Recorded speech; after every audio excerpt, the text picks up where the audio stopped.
Emma, hello. Thank you so much for joining me on the show, and big congratulations on yet another roaring success of a book. Thank you very much. How does it feel for it to be out in the world? Oh, it's so funny. When you make a thing, the whole process of putting it out can be quite a strange and conflicting experience. But the stories in this book are so lively and so sunny, and there are so many crazy fireworks going off all the time that I felt really good about it as well, although also simultaneously extremely responsible for the people and the places that I've written about in this book. I mean, it's a real comprehensive, extensive history of the youth club. What made you want to write this book, and why now?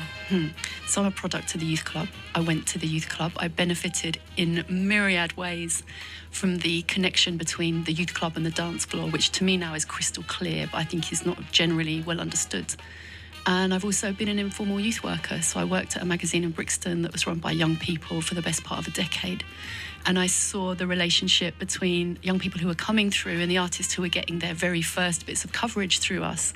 And it just struck me as another piece of the musical ecosystem. So I suppose I did it because I know why it matters.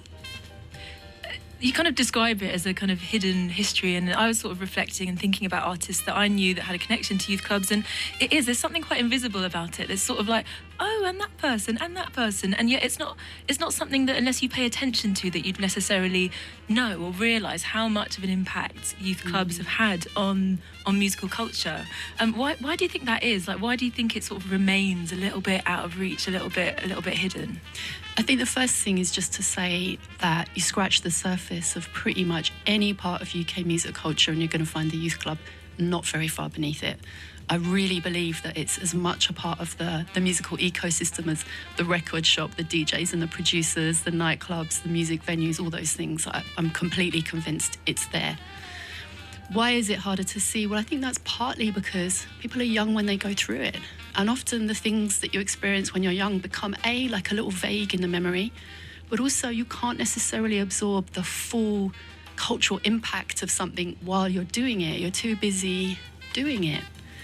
I think about a project that I'm involved with, Woolwich Creative Club, music club for children and young people every week. And our musical director is Byron Wallen, storied jazz musician. But for the young people who are coming through, it's just Byron. And so they wouldn't necessarily know that they're part of something which is future legendary. They just come into the tram shed in Woolwich once a week to have some snacks and hang out and play some music and play music together and to get to know each other. So I've chosen a tune by Byron Wallen, who obviously is this incredible musician, also who relates to the youth club specifically because of the early days of Tomorrow's Warriors, like in the late 90s, when Tomorrow's Warriors was sending jazz musicians out all around the country to Bristol, other parts of London, to work with youth projects who were engaging with producer culture, DJ culture, and bringing those two things together. I've got a photograph of him in the basement of a youth club in Bristol, late 90s. But also, Byron's an incredible musician, and I especially love it when you see him play the conch shell. So there's this one tune on his last album, which is called Portrait, where he's playing the conch, and it's just percussive, and it's short, and it's about Woolwich as well. And I just think it's absolutely beautiful, and it's a banger as well.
That was Byron Wallen and Ferry Shell, as selected by my very special guest, Emma Warren. And what a killer tune. Isn't it? Yeah, big one, big one. I was just thinking, because I didn't really grow up going to youth clubs, and I sort of like reading your book and hearing the stories, I'm like, I wonder how life would have been if I had done. For people who maybe aren't familiar with the kinds of spaces, and obviously they're going to vary a lot according to where they are in the country, etc., etc. But could you sort of take us into the youth club, like paint a bit of a picture? Okay, then. So the youth club, in my definition, is a pretty broad definition, and it includes places outside of like the classic youth club. So I'll take you through the doors, but before I do that, I'm just going to say that the youth clubs, until very recently, were very, very numerous and ordinary. Like in 2009, 40% of Londoners, young Londoners, attended a youth club at least once a week. So that's a lot of things. This is not just some ancient history thing. This is contemporary and recent. So if you're going to go through the doors of, like, let's call it our classic youth club, it's probably going to smell of like paint and dust and cheap orange squash and young people, and it's not going to be necessarily like a particularly beautiful space, although actually some of the kind of contemporary youth clubs that still exist, like some of the youth zones up in Barnet or whatever, these are nice places. So it's going to be somewhere lively, but it's going to be a little unfinished. It's a place where you can contribute, not like fixed and pristine where you need to like just keep away from the furnishings. It's your place. I love that, and I suppose that there's a freedom that comes with that as well. Could you take us back a little bit, because your book kind of really goes to the origins, like the really early days of the youth club. So could you tell us a little bit about that early history, and also when music sort of became an important part of that story?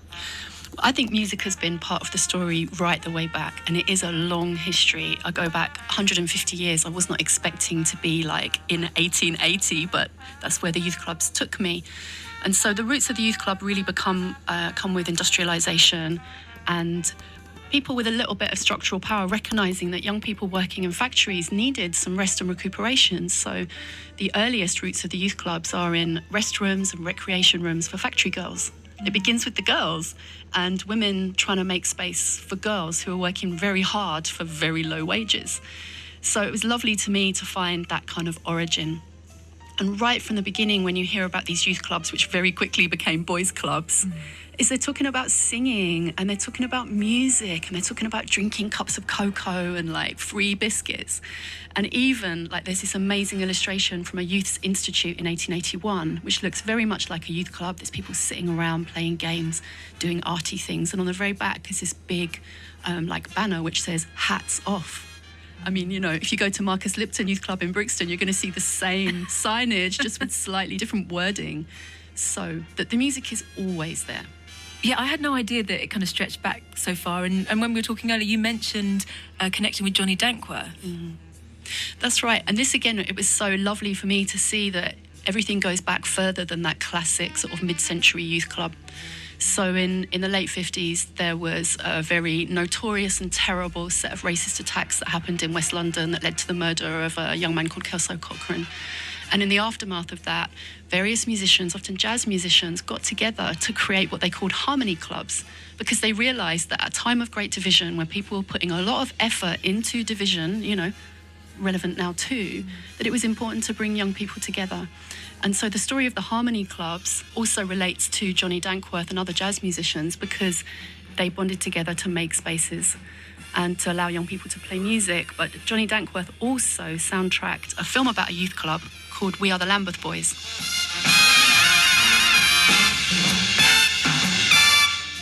It's an amazing film. It's about a youth club called Alford House, which is still going now.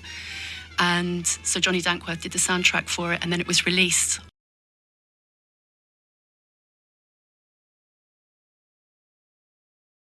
on vinyl afterwards. And I bought a little copy of the 7-inch when I was doing the book research, so that I felt like I could travel with the musicians into these places. And it's probably also just worth saying that Johnny Dankworth and Cleo Lane, who was obviously an incredible musician, but also his partner, they opened their own version of youth work, like in 1970, where they lived more in the Midlands, which is like a venue called the Stables, and it still has national youth music activity happening there. So when the musicians contribute in this way, it really has a long echo.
What was that lovely jaunty number, Oh, Emma? it's so jaunty, wasn't it? Johnny Dankworth, and it's the title track from the soundtrack to the film We Are the Lambeth Boys. Very nice indeed. This is so interesting. I'm just like, this really is a hidden history. I feel like it's a real education. So thank you so much for sharing it with us. So jazz, we've kind of covered jazz and the connection from Johnny Dankworth and Cleo Lane up into tomorrow's Warriors and the present day. What other sorts of sounds and genres have been influenced by this hallowed space? Well, the link between the youth club and music genres is extremely clear when you look at two-tone.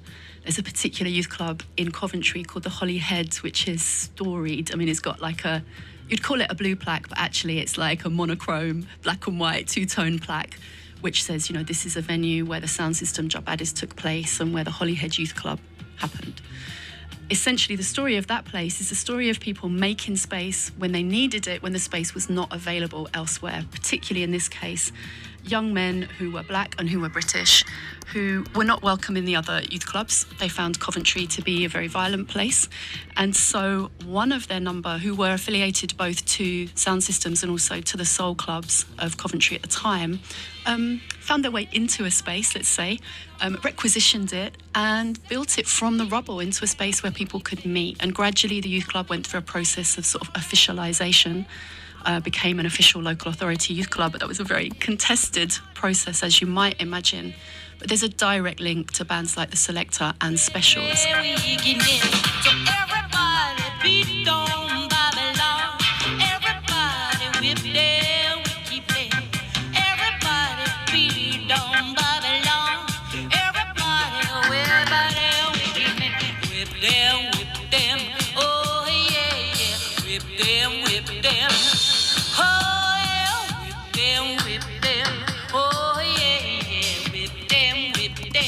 And then also there's a direct link as well to the kind of a spiral of youth work that still exists in Coventry.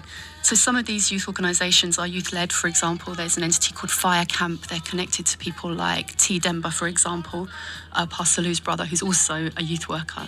But then there's also Media Mania, who run a music production space, and they have a studio. And they did a collaboration with a youth group in Detroit recently, put out an album called Cov Detroit. And the music on it is absolutely great. So I've chosen a tune from there called Closer, which is by a production entity called Introverse, Kimberly Musa and Sibi Makomba. And yes, it's a beautiful tune. He said, why?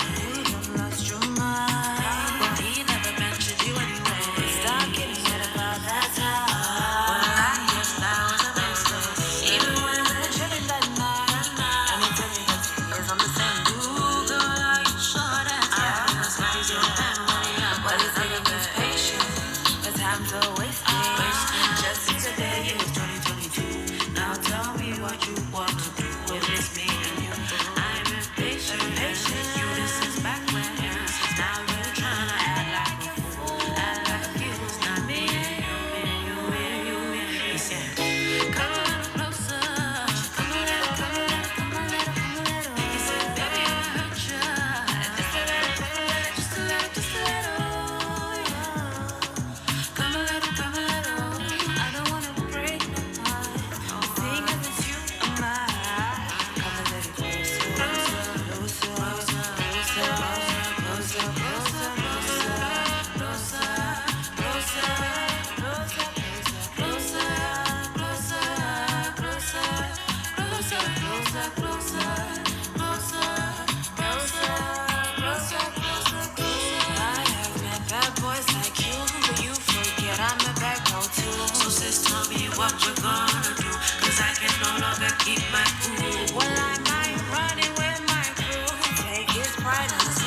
side. So nice. It's kind of like for a DJ. This is a great opportunity to just like go and find out all the music that the different youth clubs are putting out. People who are looking for the new holy grail. This could be a good little a way in. Exactly. I mean, I went up to Media Mania recently to work on a little thing with them for the day, and they said to me, "All right, if you can come at this time, that would be great. And if you've got time to stay and see some of the young people perform, that would be lovely." So I was like, "Oh yeah, of course I'll do that." And then when I got there, I was so glad I did because the music was amazing. It's a band called Tropical Harmony, and just seeing them, it's like, wow, I'm seeing this incredible music at such an early stage, and the skill that's happening here is off the scale. And then, I feel like I'm getting acquainted with lots of new artists, but just through tuning into what's happening in Coventry youth work, artists like Harrison Power or Serena Jasmine, this is the music, this is what the youth club is for.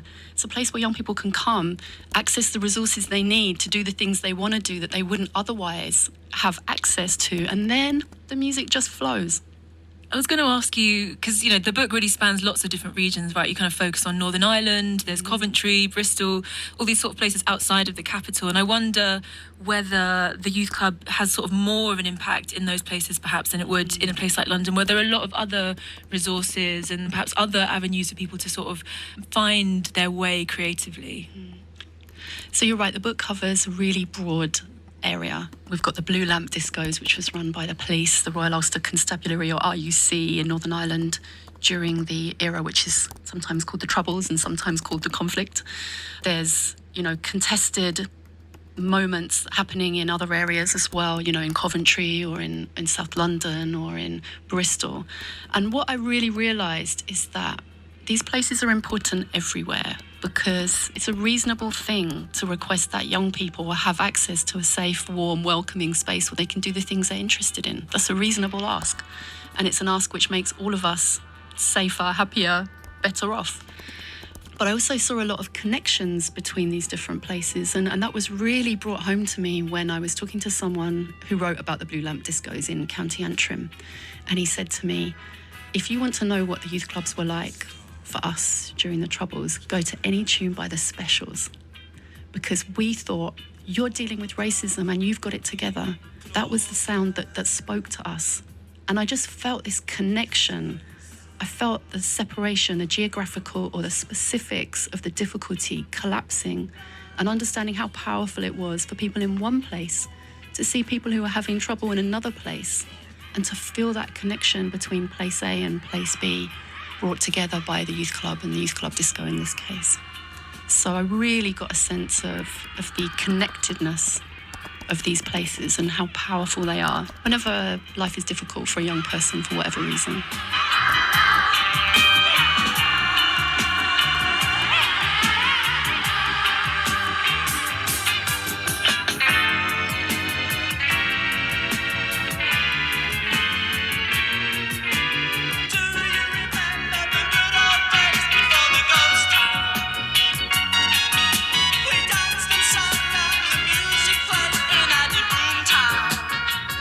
Community has been so destroyed and decimated in this country, right? And, people traditionally have always lived in communities where there are other elders outside of your own family. Maybe stuff with your family is complicated, but there are other people that you can go to, other places that you can go and feel at home and feel cared for. And we really don't have that. Like, people are so isolated these days. So aside from the kind of creative, musical possibilities, just having like somewhere to go, it just feels like something really, really vital. And yet these spaces are being so underfunded. That value is not really seen in contemporary society. No, absolutely. And actually, when you look at loneliness studies, there was one recently for the Office of National Statistics, and they found that the loneliest group was the youngest group surveyed, 16 to 17-year-olds. Like, why are our young people lonely? It should be a moment where you're having a chance to hang out with your friends. This is like correct and normal. So we have lost a lot of our youth clubs and our youth spaces. But what I'm saying in this book is some of them still exist. They're really valuable. We should support them however we can. And there is a future for the youth club, however you choose to define it. the youth clubs were very much tied to like specific places and regions and histories and communities, as we've heard. But now you don't necessarily need that in the same way because you can find it online. Do you still feel that physical space is as important as it was maybe in the 70s or 80s? I just don't think it's either or. The online space is very well catered to by entities that want to either like catch your attention or capture your money. But like the physical space is not so well attended to. So let's have some good physical space, long haul building based places where young people can come that's within like a bus ride away.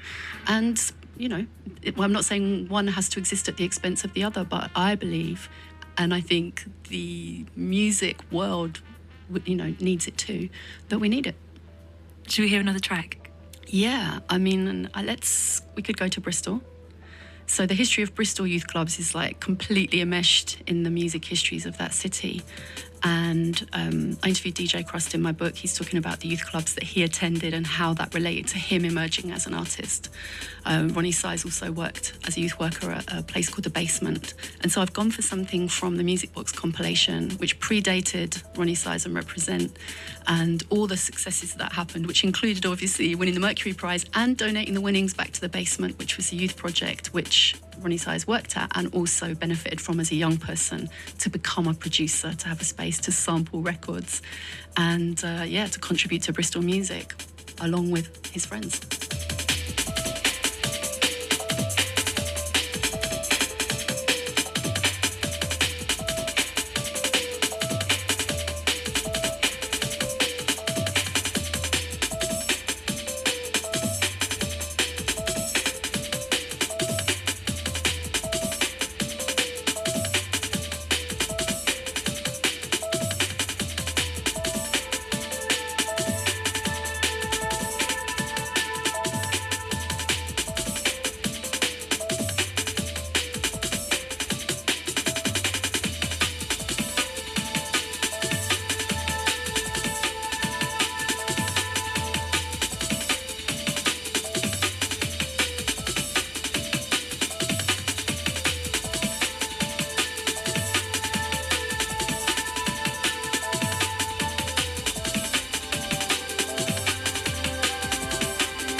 idea about the Ronnie Size connection. Again, there's so many. You were revealing these hidden histories to us, Emma. That was the plan, and I'm so glad that you're feeling like that, because, you know, that tune, DJ Crust and Ronnie Size, Destiny, it comes so directly from the youth club, but you wouldn't know it unless you just take the time to really like peel back the layers and say, actually, that connection is really explicitly there. And Cross says it too. He says to me he learned his DIY ethics in the youth club. I was going to ask you, because, you know, youth clubs are connected to the music industry and yet they sort of exist outside of it. You know, they operate on a different kind of value system. Do you feel like there's a difference in the quality or the perspective of artists who sort of come up through this alternative route compared to people who are fed into the industry sort of first off? No, absolutely. I think so. And I think that shows in the number of artists who automatically assume that there is a role for them in what you might call giving back. The number of artists who come through the sort of youth clubs or youth projects and then get involved in youth clubs or youth projects in some way is very high. I think you'll find a high percentage of that. In terms of the kind of mindset that it gives people, I think it does give people a sense of, if I get the door open a little bit, I'm going to jam my foot in it and I'm going to bring through as many people as I can. And it also gives you a basic understanding of the fact that we do this stuff together. No music happens from one individual in isolation. It happens when people get together, when people do things with their friends. It's a collective enterprise. And so I think the youth club just makes that a kind of basic understanding. You don't need to be taught it, because you learn it by experiencing it firsthand. And perhaps you understand that it's not a kind of me first thing. It's not just sort of you and your career in isolation. It's sort of recognition of all the people whose shoulders you stand upon. Yeah, absolutely. I mean, again, like for me, the really obvious example of that is Little Sims, you know, has talked glowingly about Mary's in Islington. And Mary's in Islington, at least in part, exists because of Yusuf Islam, previously known as Cat Stevens, who donated a large amount of money in the 60s to Mary's to build a building in which the youth club later happened. So you see that kind of like, you see that wave or that consistent process happening all across music, whether that's like two-tone or whether that's grime, both of which are so directly related to youth club, and obviously lots of other kind of music styles and artists as well. If anyone's feeling charged up by this conversation and wants to get involved in a youth club or find out if there are any close to them, how would they do that? Well, I think there's a number of ways. You can find out if there's any youth provision near you. You can support it. Often they're after money. You know, I mentioned Woolwich Creative Club. That's got like a GoFundMe Just Giving page happening at the moment. You could argue for them. So if you realise that your local authorities are planning to close them down, you could get involved with the campaign to keep them open. And you can offer your support. I mean, often these places are run by like very, very small numbers of people, often who've been there for a very long time, who are really, really, really stretched. And so they might not reply to your email if you get in touch. But you can go along and offer what you can offer, like turning up at the AGM, for example, or supporting in a way that works for the place. Absolutely.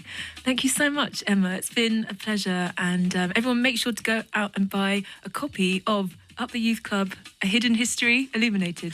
Illuminating a Hidden History. There you go, almost there. Thanks so much, Emma. Thank you so much for having me. It's been a real pleasure.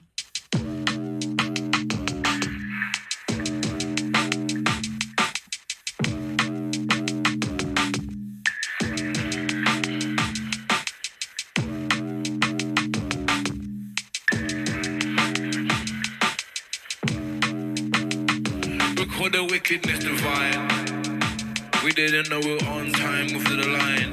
The Englishman had to create something to stand in. He didn't want to seek with the plans in. Divide, we didn't know we were on time over the line. The Englishman had to create something to stand in. He didn't want to seek with the plans in. Wake up, guys, go light up, babe. I got blunts to fix, I go rise, my mate. Just like the light did Quay in the bay. Just like the light did Quay in the bay. Wake up, rise, I rise in the bay.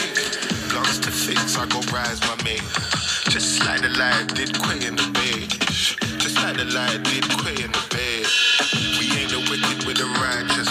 Wanna catch a vibe, we in it, that's every night. Trippin' flying like a kite with it. It's in my system, trippin' know the vibe, wicked. My brother nice, hella fly, he settled minds with this. Got it right, I know you know that this vibe wicked. It's time, but it's a mission, living life in this. Systems playing on your life digits, telling you how to spend time living.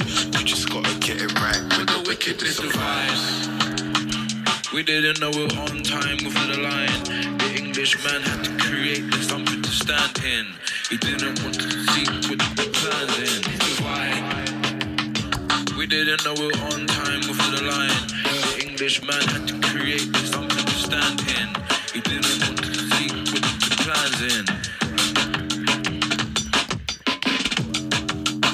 Big thank you to the amazing Emma Warren for all of her reflections and selections. And yeah, it was a real inspiring chat, so I hope you enjoyed it too. Go and grab a copy of Up the Youth Club if you can, and make sure to follow her work as, she's doing great stuff.